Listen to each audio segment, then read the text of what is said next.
Hello everyone, it's Dan here from Thomas Rudder Support. In this video I'm going to take you through using the portfolio within Gaze for WordPress.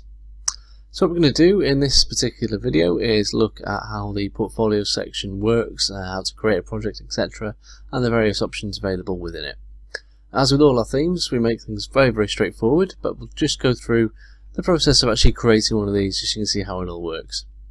So we'll start off by heading to New and Portfolio to create a new item. I'll call this Dan's project,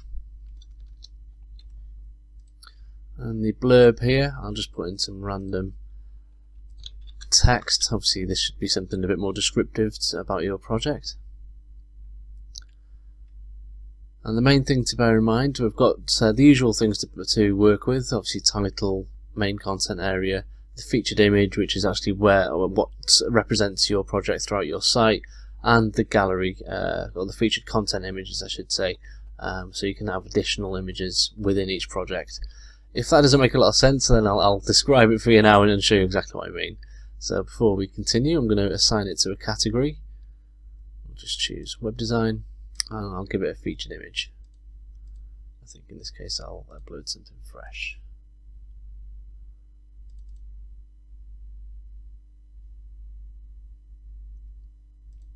Okay, great.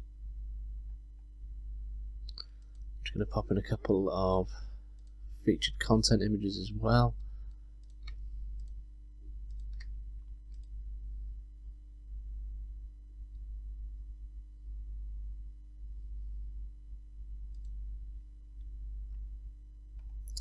Before we go any further, let's publish that and take a look.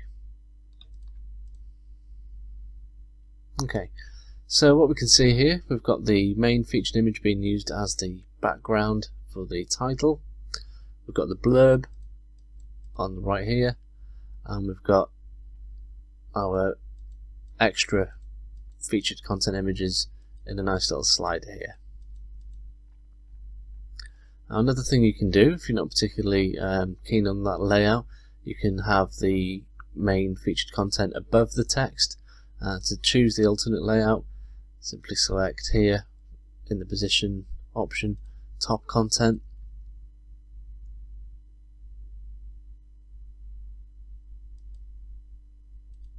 Let's wait for that to publish. There we go. And you'll see the content is placed above, and we have the extra images below here. Now, obviously, for best results, we'd always suggest to use the same size image so it can form a nice grid.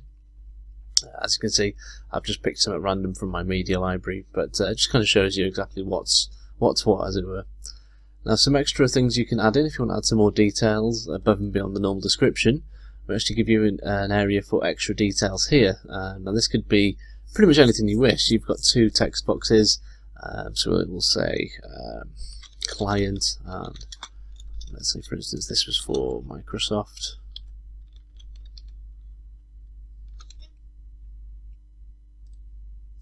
And maybe we wanted to put the date.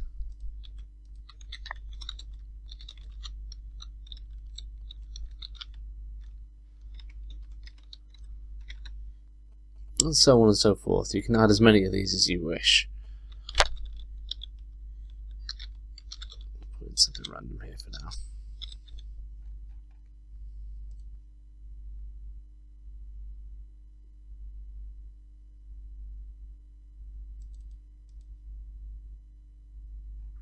And there you can see here we've got the extra fields, the extra details, just in a nice grid there ready to go.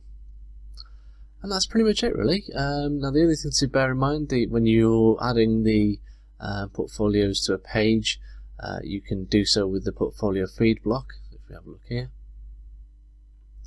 So we've just got a nice example of the 4-column classic, but if we edit the page, you can see here within the portfolio feed we've got several other layouts we can choose from, various amounts of columns to carousel, a plain grid, etc.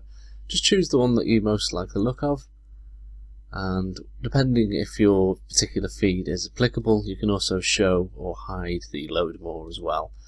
Now that is only applicable to certain elements, so obviously if you were to choose yes and have that set to carousel for instance, that wouldn't have any effect because obviously the carousel can't have any more items added to it, so bear that in mind.